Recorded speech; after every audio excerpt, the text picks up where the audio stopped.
जय जय जय प्रिय भारत जनयित्री दिव्यधात्री। जय जय जय प्रिय भारत जनयित्री दिव्यधात्री। जय जय जय सत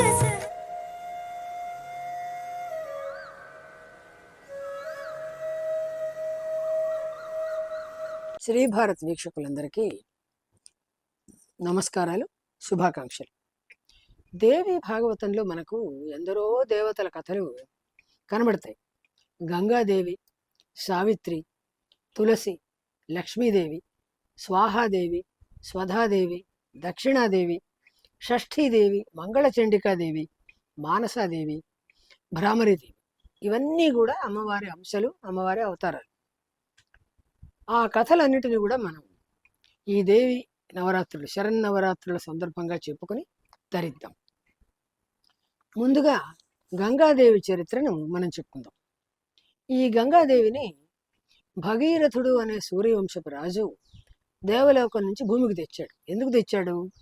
తన పితరులకు సద్గతులు కలగాలి అనే ఉద్దేశంతో ఆమెను తీసుకువచ్చాడు. అతను తీసుకువచ్చాడు కనుక ఆమెకు భాగీరథి అని అతని పేరు మీదే, భగీరథుడి పేరు మీదే భాగీరథి అనే పేరు ఏర్పడింది. ఇది అందరికీ తెలిసిన కథే. రామాయణంలో ఉంది, భారతంలో ఉంది, భాగవతంలో కూడా ఉంది. సరస్వతీదేవి శాపం చేత గంగాదేవి భూలోకానికి వచ్చింది. శాపం తీరగానే మళ్ళీ వైకుంఠానికి వెళ్ళిపోయింది.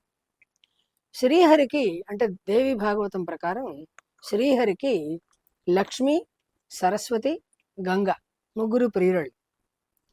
తులసిని కూడా కలుపుకుంటే నలుగురు ప్రియురాళ్ళు అన్నమాట. ఆ మాట వేదాలు కూడా చెప్తున్నాయి.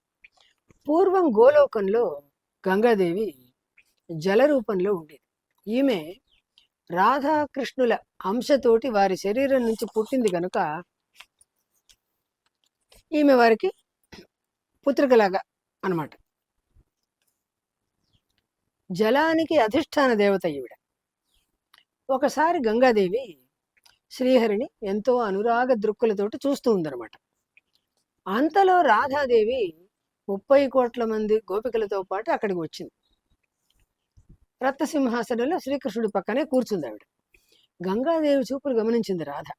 ఆవిడ కొంచెం ఆగ్రహించి, నీవు కృష్ణుడు ఇద్దరు గోలోకం వదిలి వెళ్ళిపోండి అన్నది. గంగ మాయమైపోయి జలరూపం దాల్చింది.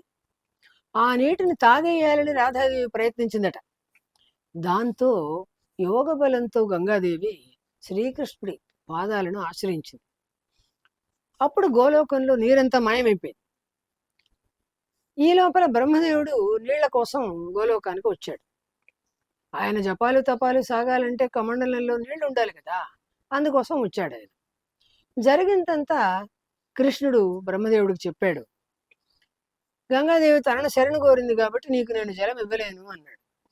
అప్పుడు బ్రహ్మదేవుడు అన్నాడు కదా, పూర్వం రాసమండలంలో శంకరుడి సంగీతానికి ముగ్ధులైన రాధాకృష్ణులైన మీ ఇద్దరి అంశతో పుట్టినటువంటి ఈ గంగాదేవి మీ కన్య.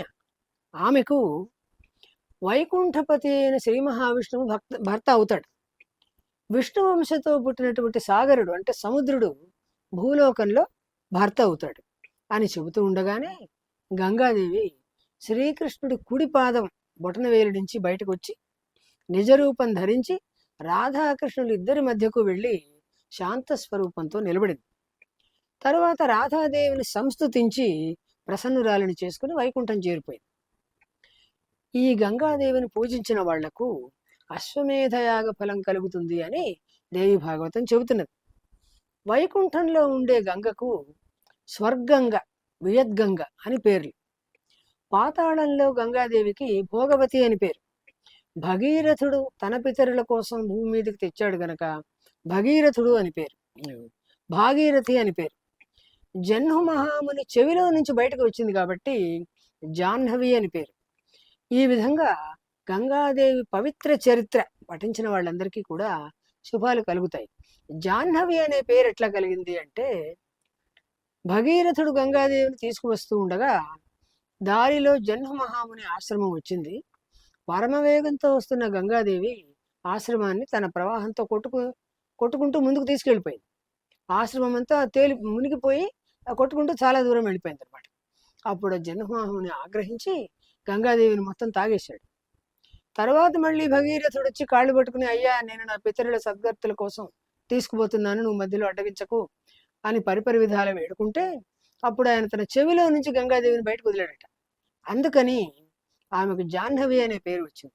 ఇన్ని రకాల పేర్లతో ప్రపంచంలో అందరినీ పవిత్రం చేస్తున్నటువంటి గంగాదేవికి మనం ఆమెను స్మరించుకుంటూ నమస్కారం చేద్దాం.